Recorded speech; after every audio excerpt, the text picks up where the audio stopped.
What's going on, everybody, and welcome back to Comic Breakdown. In this video, we are jumping into Dark X-Men issue number 1. With everything going on with the fall of X, there are still those mutants that exist on Earth. Some of them in hiding and others are out in the open. Specifically, MADELYNE PRYOR and HAVOK. A while back, what we had seen is that Limbo had an embassy erected right in New York City. And this embassy is still holding strong. But with everything going on, MADELYNE PRYOR cannot sit idly by. She is gathering those she can. She is making her own X-Men team. And she is preparing for war. Now, make sure you guys have subscribed to the channel. Make sure that you like this video. And with that being said, let's dive into this breakdown.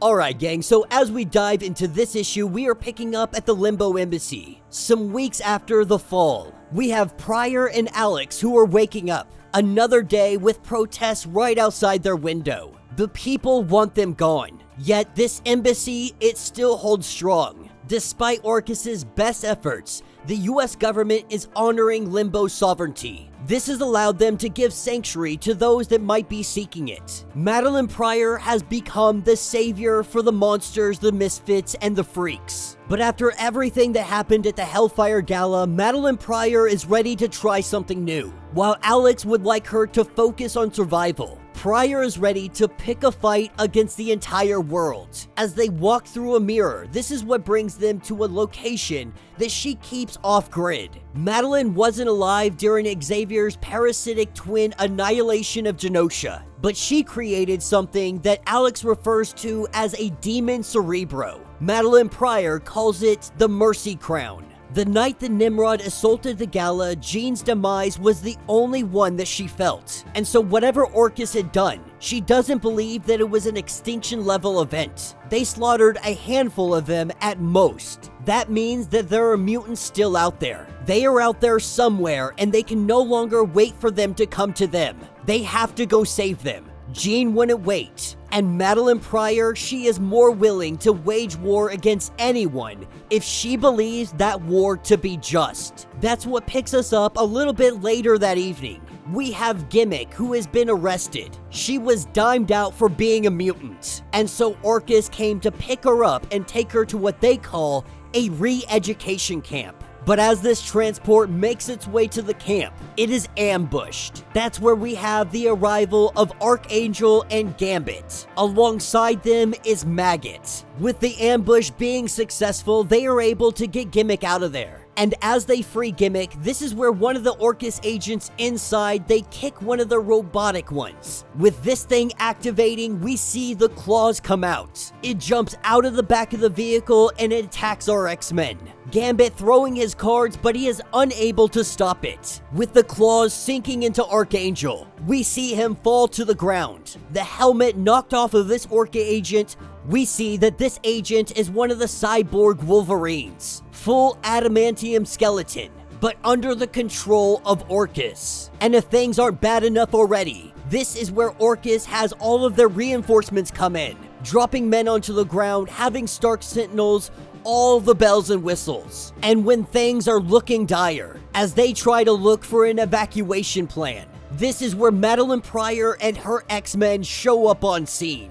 And there is no holding back in this battle. The days of killing no human are long past, as we see Orcus agents falling from the sky, getting dropped down onto the cement right on their heads, and those heads splatting open, as MADELYNE PRYOR and her X-Men begin to take these guys out. HAVOK tries to let MADELYNE PRYOR know that this isn't what we talked about, that we were supposed to be doing no unnecessary killing. But in telling her this is when the android Wolverine drives his claws right into HAVOK's neck. MADELYNE PRYOR freaking out, we see Orcus agents set ablaze. The Wolverine android twisted into a little ball. She sits on the street holding her beloved. Their grand debut, and he ruined it. Blood spurting out of his mouth. With these mutants being rescued, it is time to go home. With Azalzel teleporting them out of here. Warren had been left behind. Hours later, at an undisclosed Orcus Black site. We don't know what they're gonna do with him, but we can only expect the worst. But more than that, there is something here. That something is the Goblin Queen, calling herself the one true Goblin King. She is asking if it is finally time for her to come out and play. And that will be the end of this issue. Now, this is an interesting turn of events. Who is this Goblin Queen? Is this in fact MADELYNE Pryor, or is this something else? Another clone of sorts? Or maybe something worse? I don't believe that this has been referenced before, but there is definitely something that I could be missing at some point in time. Either way, we are gonna see MADELYNE Pryor versus the Goblin Queen. Undoubtedly, they are going to release her as a weapon against MADELYNE Pryor, with the fate of Havok still hanging in the balance. We don't know if he died in that moment or if they were able to save him.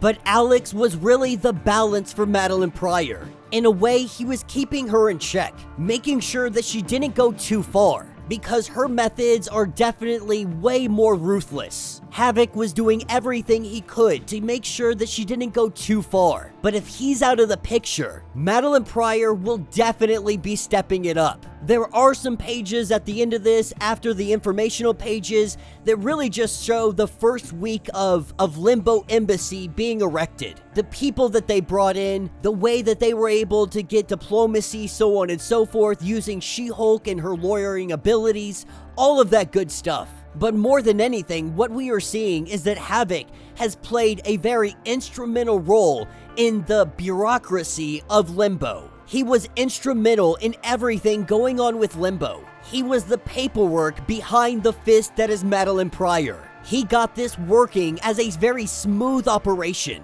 But now that he's out of the picture, what is Limbo gonna look like moving forward? Let me know your thoughts, let me know your theories. If you would like to get completely caught up on everything going on with this series, with everything going on with the Fall of X, check out the link in my description as well as the top of this video. It'll get you completely caught up on everything that is going on with this event. If you would like to support the channel, you can always do so by joining the channel membership.